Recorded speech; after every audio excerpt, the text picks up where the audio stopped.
I'm ready to read Chapter 2 of the Boxcar Children. Are you ready? Me too. Okay, Chapter 2 is called The Second Night. The roosters crowed and the hens clucked. The farmer's wife began to get breakfast, and the 4 children slept on. Dinner time came and went, and still they slept, for it must be remembered that they had been awake and walking during the whole night. In fact, it was nearly 7 o'clock in the evening when they awoke. Luckily, all the others awoke before Benny. "Can you hear me, Jess?" said Henry, speaking very low through the wall of hay. "Yes," answered Jessie softly. "Let's make one big room of our nests." No sooner said than done. The boy and girl worked quickly and quietly until they could see each other. They pressed the hay back firmly until they had made their way into Violet's little room, and then she in turn groped until she found Benny. "Hello, little Cinnamon," whispered Violet playfully. And Benny at once made up his mind to laugh instead of cry. But laughing out loud was almost as bad, so Henry took his little brother on the hay beside him and talked to him seriously. "You're old enough now, Benny, to understand what I say to you. Now listen. When I tell you to keep still after this, that means you're to stop crying if you're crying, or stop laughing if you're laughing, and be just as still as you possibly can. If you don't mind, you'll be in danger. Do you understand?" "Don't I have to mind Jessie and Violet too?" asked Benny. "Absolutely," said Henry. "You have to mind us all, every one of us." Benny thought a minute. "Can't I ask for what I want any more?" he said. "Indeed you can!" cried Jessie and Henry together. "What is it you want?"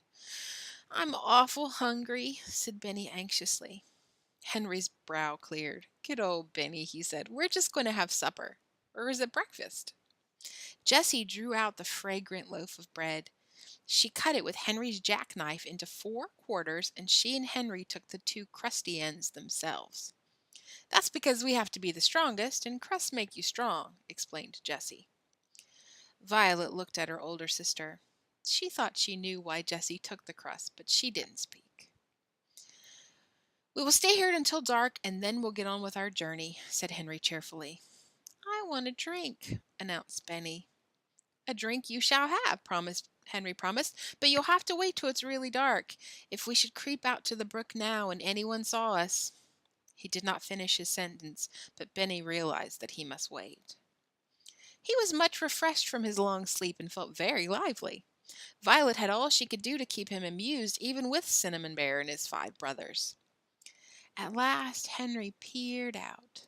It was after 9 o'clock. There were lights on in the farmhouse, but they were all upstairs. "We can at least get a little drink now," he said, and the children crept quietly to the noisy little brook not far from the haystack. "Cup," said Benny. "No, you'll have to lie down and drink with your mouth," Jessie explained. And so they did. Never did water taste so cool and delicious as it did that night to the thirsty children. When they had finished drinking, they jumped the brook, ran quickly over the fields to the wall, and once more found themselves on the road. "If we meet anyone," said Jessie, "we must all crouch behind bushes until he has gone by." They walked along in the darkness with light hearts. They were no longer tired or hungry. Their one thought was to get away from Grandfather, if possible. "If we can find a big town," said Violet, "won't it be better to stay in than a little town?" "Why?" asked Henry, puffing up the hill. "Well, you see, there's so many people in a big town, nobody will notice us." "And in a little village, everyone would be talking about us," finished Henry admiringly. "You've got brains, Violet." He had hardly said this when a wagon was heard behind them in a distance. It was coming from Middlesex. Without a word, the 4 children sank down behind the bushes like frightened rabbits. They could plainly hear their hearts beating. The horse trotted nearer and then began to walk up the hill. "If we hear nothing in Townsend," they heard a man say, "we have plainly done our duty." It was the baker's voice. "More than our duty," said the baker's wife, "tiring out a horse with going a full day from morning until night." There was silence as the horse pulled the creaky wagon. "At least we will go into Townsend tonight," continued the baker, "and tell them to watch out. We need not go to Intervale, for they can never walk so far." We are well rid of them, I should say, replied his wife. They may not have come this way. The milkman didn't see them, did he? The baker's reply was lost, for the horse had reached the hilltop, where he broke into a canter. It was some minutes before the children dared to creep out of the bushes again.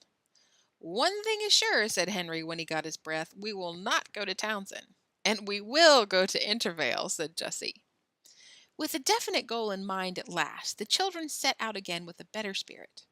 They walked until 2 o'clock in the morning, stopping often this time to rest and to drink from the horses' watering troughs, and they came upon a fork in the road with a white signpost shining in the moonlight. Let's do a white signpost. Ooh, dear. White signposts shining in the light. So one points one direction and another sign points the other. Townsend, 4 miles. Intervale, 6 miles. Townsend, Intervale. Read Henry aloud. Anyone feel able to walk 6 more miles? He grinned. No one had the least idea how far they had already walked. We'll go that way, at least, said Jessie finally. That we will, agreed Henry, picking up his brother for a change and carrying Piggy back. Violet went ahead. The new road was a pleasant, wooded one, with grass growing in the middle. The children couldn't see the grass, but they could feel it as they walked. Not many people pass this way, I guess, remarked Violet. Just then she caught her toe in something and almost fell, but Jessie caught her. The 2 girls stopped to examine the obstruction. Hey, said Jessie. Hey, repeated Violet. Hey, cried Henry, coming up. What did you say? It must have fallen off somebody's load, said Jessie. We'll take it with us, Henry decided wisely. Load on all you can carry, Jessie. For Benny, thought Violet to herself. So the odd little party trudged on for nearly 3 hours, laden with hay. Let's see, let me give myself some hay.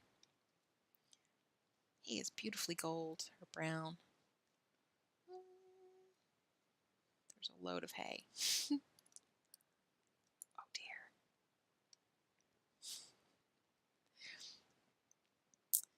So the odd little party trudged on for nearly 3 hours, laden with hay, until they found that the road ended in a cart path through the woods. Oh dear, exclaimed Jessie, almost ready to cry with disappointment. What's the matter? Demanded Henry in astonishment. Isn't the woods a great place to sleep? We can't sleep in the road, you know. It does seem nice and far away from people, admitted Jessie, and it's almost morning. As they stood still at the entrance to the woods, they heard the rumble of a train. It roared down the valley at a great rate and passed them on the other side of the woods, thundering along towards the city. Never mind the train either, remarked Henry. It's so awfully near, and even if it were, it couldn't see us. He set his brother down and peered into the woods. It was very warm. Listen, said Benny. Listen, echoed Violet. More water, Benny cried, catching his big brother by the hand. It's only another brook, said Henry with a thankful heart. He wants a drink. The trickle of water sounded very pleasant to all the children as they lay down once more to drink. Benny was too sleepy to eat. Jessie quickly found a dry spot thick with moss between 2 stones. Upon this moss the older 3 children spread the hay in the shape of an oval bed. Benny tumbled into it with a great sigh of satisfaction, while his sisters tucked the hay around him.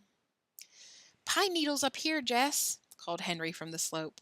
Each of them quickly scraped together a fragrant pile for a pillow, and once more lay down to sleep with hardly a thought of fear.